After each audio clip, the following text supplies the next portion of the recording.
Today, I want to talk about why most creative practices fail.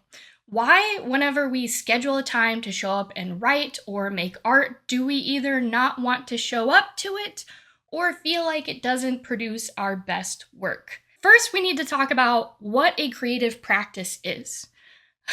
Seems pretty obvious, right? But you would be wrong. Your creative practice is a container that allows all of the unstable, non-solid, energetic processes of creativity to take place to create new life. Similar to how a fetus needs a womb to grow, a seed needs soil to germinate, all of those delicious parts of self and energies that come forward to alchemize into what we call art need some kind of structure to contain it and to protect it from the rest of everyday life and all of its chaos. And all creative containers, your creative practice included, are built around some kind of intention. That's the why am I making art of it all.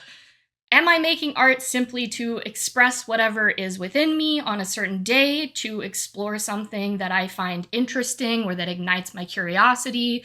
Am I showing up to create because I would like to express this one singular defined thing? I have sort of like a thesis statement for everything I create that sort of brings all of my creative projects together.